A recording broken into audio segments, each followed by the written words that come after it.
Hola amigos, ¿cómo están? Soy Verónica García, acá reportando para mis seguidores y también para la página de científicos.pe, que está dirigido por mi buen amigo Nahuel Monteblanco. Nahuel, ¿cómo estás? Un saludo para ti.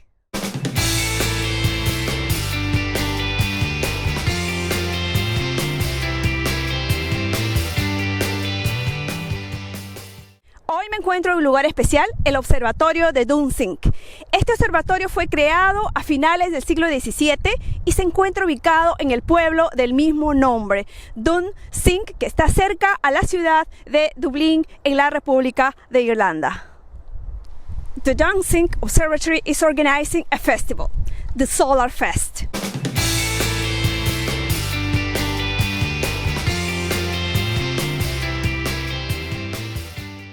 They do this activity every year, and they bring together a series of talks from scientists, from amateur astronomers, and they do tours around the observatory and much more.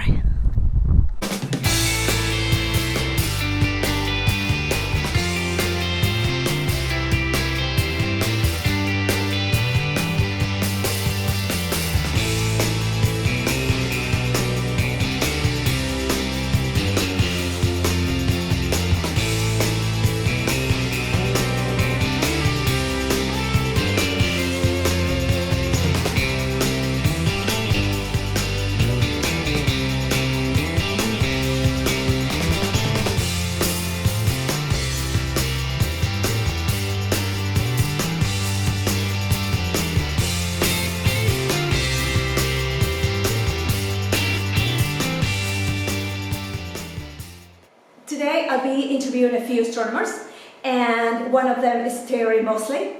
Terry is a well-known persona in the field of astronomy. He's reading a book, Reaching for the Stars, and he also writes articles for astronomical publications, and what is more outstanding, a small planet, a minor planet, was named after him. So if you feel curious about it, so you can Google 16693 Moseley. We're here with Terry Moseley. Terry, how are you? I'm fine, Terry, thanks. I wanted to ask you, what did you do to get, a small planet named after you? Please tell us the story. I really don't know, but the person who discovers a minor planet can suggest the name for it. And it was discovered by an astronomer at Armagh Observatory, David Asher. And one of my colleagues who knows that I've been involved in astronomy outreach, basically I suppose since I was in my early 20s when I started giving my first lectures and writing articles and so on, decided that what I had done in terms of communicating astronomy to the public over the years warranted a recognition, and he suggested to David Andrews would he offer one of the asteroids or minor planets that he had discovered for me for naming if the International Astronomical Union accepted it. And David knows me well and I know him well.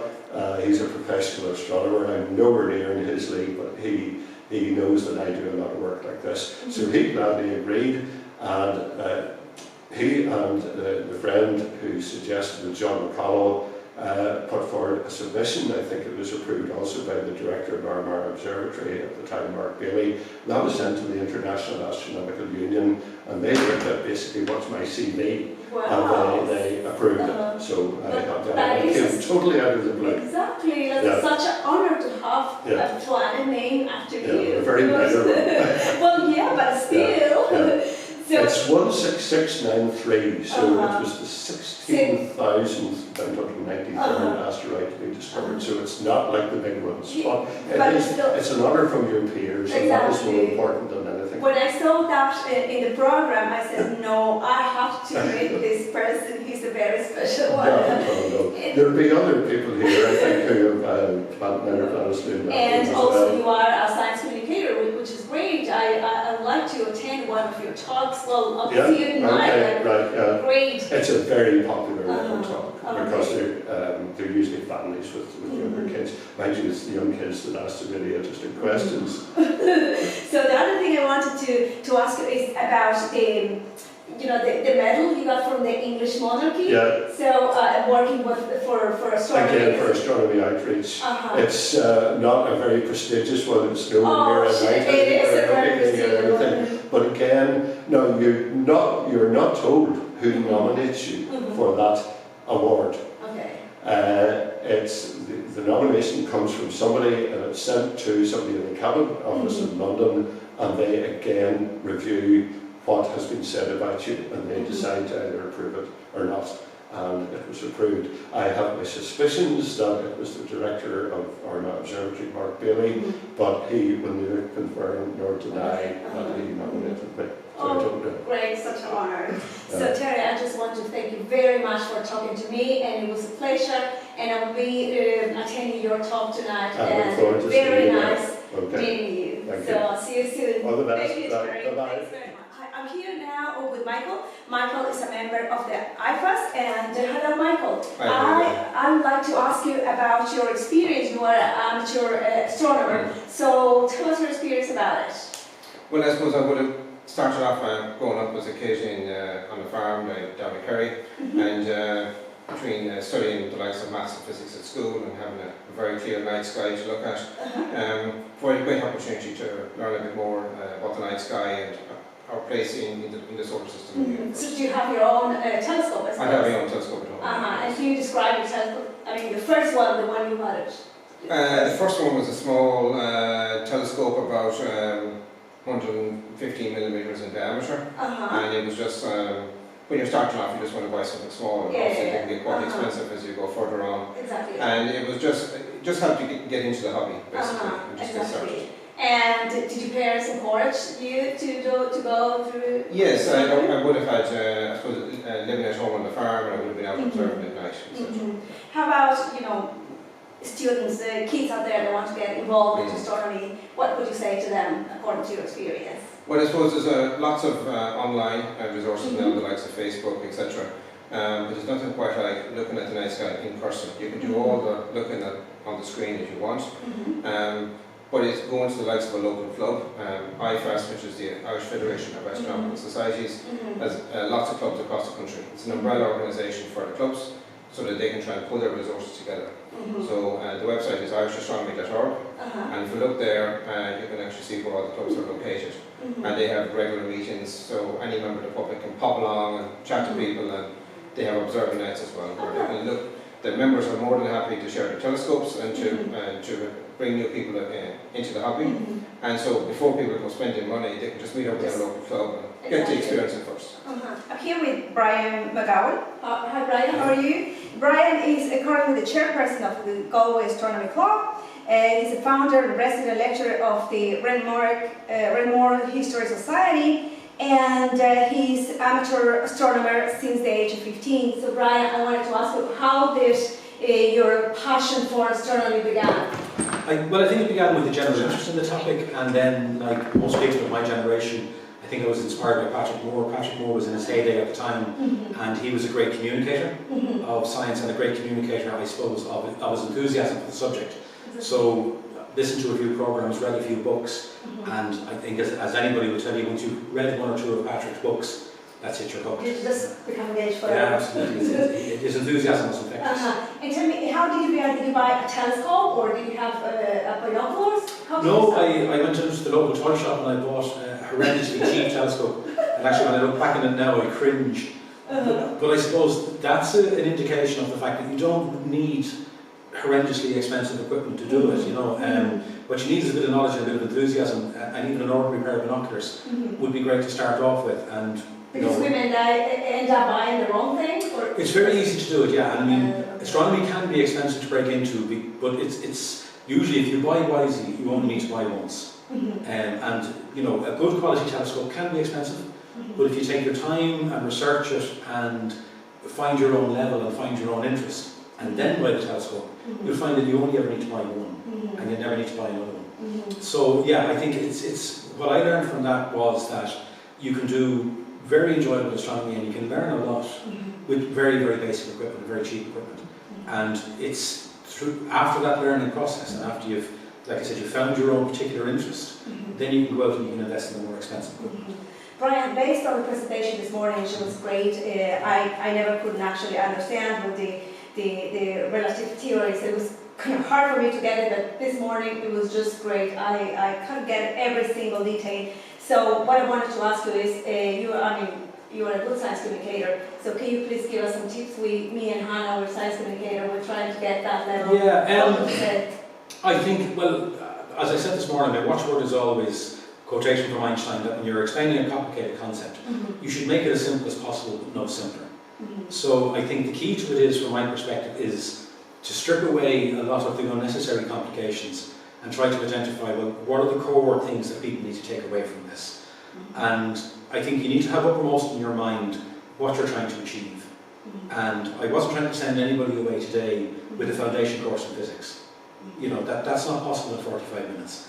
So you're thinking, okay, well, what do you want to try to achieve? And if you're clear about that, if you're clear about what you want to try and achieve, which in my case was to give people a basic grasp of the building blocks of the theory, then I think you can focus in on what information do people need. And you can strip away then the extra pieces of information which are not strictly necessary. Now, if you had professional physicists listening to the talk this morning, they'd be cringing. Because, yes, you know, they would say it's too simple. It's too simple, you're taking shortcuts, and that's not quite as simple as you're portraying it there. Small things, like I said, the speed of light is constant. Exactly. The speed of light in a vacuum is constant. You know, it varies depending on the medium. It slows down as it passes through air or water. But for the purposes of this morning's talk, people don't need to know that.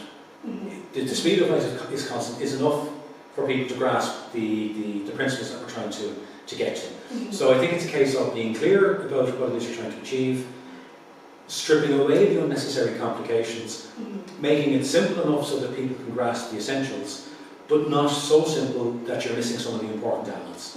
So if you do it right, I hope, fingers crossed, I did this morning, people come away with a clear idea of what the basic building blocks are, but still, I think, you know, some sort of understanding of the nuances.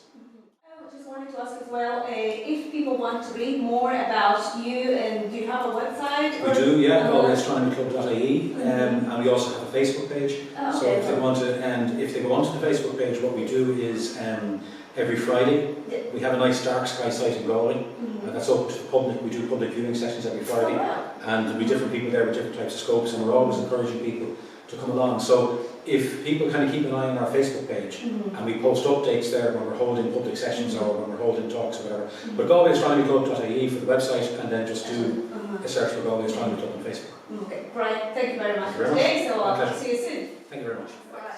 So we study solar-like stars mainly because it helps us understand our own sun. So by looking at like these other stars that are like the sun, we can try and infer what the sun was like in the past, or what it will be like in the future. Because just looking at the sun as it is now is good for now, but if you're trying to figure out where the sun came from, how it evolved, and how it will where is evolve. it going as well, so that will give you some hints on it. Yeah, when we look at stars that are very similar to the sun but like different ages. So that was what we were talking about earlier. Okay, good. Your topic was really actually good and quite understandable, and I heard that was your first talk in public with the lay people. So what advice would you give to others, maybe other scientists that maybe are not sharing their work but just stay in the lab, not maybe interacting with the public? I think it's very important to make sure you let people know what you're working on. It is very easy to just kind of coast by without letting people know and just do your own work. And that's fine for science, but people kind of need to know, or else you might become unknown. Exactly, because you know when of course the scientists publish their papers, but then it's quite difficult if you are not expert in the area. Even to other scientists in different fields, it will be kind of difficult to understand. Yeah, because you only publish in very specific, journals, and if you work in a slightly different area, you might follow those journals or those papers, and then you just wouldn't know what that person's working on. So it is important to give some sort of outreach to people, that people know what you're doing. Exactly. And in terms of you studying astrophysics, so why did you study? So that was just mainly because I was okay at maths in school. So I liked maths, and then ended up liking physics because I found it interesting, all these images you see from Hubble and these other telescopes, and they're really striking, those images, and it inspires you to get involved in astrophysics. I'm here with Sophie. Sophie, how are you? Hi, good, thanks. Sophie completed a PhD at Trinity College in solar physics, and she worked as a research scientist at the Met Office. And currently she's actually a researcher fellow at TCD again, and she's investigated the solar source of eruptive events in order to get a better prediction of them. So can you break down, your study in Civil War, so land population? Yeah, so space weather, it's basically the same concept as weather, but it's in space. So you get changing conditions in your Earth's upper atmosphere and where you kind of have spacecraft orbiting. And it's basically the source of these space weather changes are the sun. So you can have your day-to-day variations, which cause things like the aurora, which everybody loves. But you can also have more extreme events called solar eruptions. And when they hit Earth, you can impact things like spacecraft and communication disruption and power grid blackouts. You can get loads of different disruptions to technology due to these space weather events that not lots of actually people realise. And so we try to research the source of these in order to better predict the impacts it might have here on Earth. Well, Sophie, can you tell us what is the difference between the space weather and the terrestrial weather? So they're actually quite similar, but they're kind of in different locations with different things. So your normal weather conditions on Earth, your clouds are in your low Earth's atmosphere, you have planes flying, and you'll have your rain and cloudy conditions. But up, as far out as your low Earth orbit, where you have your spacecraft in the vacuum of space, you also have changing conditions, but it's not your atmospheric conditions on Earth, it's the changing conditions from the sun. So the sun will spurt out particles and radiation, and they'll vary with time, and those impacts on our upper kind of outer nearer space is basically what happened in space weather. Actually, the space weather affect the terrestrial weather, right? Yeah, so you kind of direct connections. Yes and no. Yeah, you'll have space weather kind of impacting spacecraft all the way down to the ground, but in slightly different ways. The weather might stay, they'll kind of occur communication disruption and power grid blackouts and those sort of things. So they'll have direct impacts all the way to the ground, but not necessarily interfering with things like clouds and the rain and that kind of thing. It's actually quite interesting. So, would you have a website where maybe people interested? Yeah, so if you're interested in my research, it's drsophiemurray.com. You'll find out all about me. Okay. And on my research group is Trinity College Dublin, it's tcd.ie/physics/astrophysics. And you can also follow me on Twitter at Sophie Murray as well. Good. So, I wanted to ask you, besides your research, how did you start it? With astronomy, how did the idea come to you? When was that? Yeah, so I've always loved space. I've been a total space nerd, I guess, since I was a kid. And I was really good at maths and physics at school, so I remember going on a family holiday. I remember going on a family holiday when we were in a Kennedy Space Center in Florida, and I saw rockets, and I thought, okay, this is what I'm going to do. I'm going to do space science. How old were you? Oh, like 5 or 6 or 7 or something. I knew from a really young age that I wanted to do space science. And then when I decided to go to college and I did astrophysics, and I did my final year project, and I learned about this thing called space weather, and I was thinking, oh, this is really cool because it's like physics, but it also has a practical impact, so the research I do will be useful for people on Earth. So from that point onwards, I knew I wanted to study space weather. And do you have any plans for the future? What do you want to do after, another project or something? Yeah, we're working at the moment on kind of space weather forecasting in Ireland. I think it's really important globally to understand the impact of space weather, but also on Irish infrastructure. So we're trying to get better kind of improving forecasting for here in Ireland. So watch this space in the next few years. Hopefully we'll get something Very good. good. And in terms of public outreach, do you do a lot of we try to. I try to spread the word of space weather as much as possible. So try to go to various different events because it's kind of a topic that people sort of know about, but not maybe the ins and outs. Yes, they've heard of the aurora, but they don't know what happens. Exactly. Yeah, that's it. So, Sophie, it was very nice talking to you, Me too. and congratulations on your presentation. Thank you very Hope to much. see you again soon. Now I have Hanna with me. Hanna is one of the organizers of the SolarFest 2017. Hanna, how are you? I'm very well, thank you, and thank you for being here, Monica. Oh, no, thank you for this interview. So Hanna, tell me, what are the highlights of the SolarFest 2017? So we have a lot of really great stuff coming up over the weekend. So we have one talk we're having this evening is by Terry Moseley, and it's going to be, the title is Our Place in the Universe. So it's going to be an astronomy talk, but there might be some elements of philosophy and kind of, where did we come from kind of questions, entering in there. So that's going to be extremely interesting. And then tomorrow we have a talk by Brian. He's the chairman of the Galway Astronomy Society, and he's going to give a talk on, it's basically a layman's guide to Einstein's theory of relativity. So if you always wanted to learn about theoretical physics, but you don't understand the maths, this is a really, really good way of learning. He's going to give a really great kind of basic, everything you need to know. Exactly. Sometimes it's difficult to understand relativity, when you read the papers, but if somebody just explains you like in simple words, I mean, that is so cool. It's a very daunting subject, but it's actually, when you get down to it, it's really interesting if the right person explains it, so I'm really looking forward to that.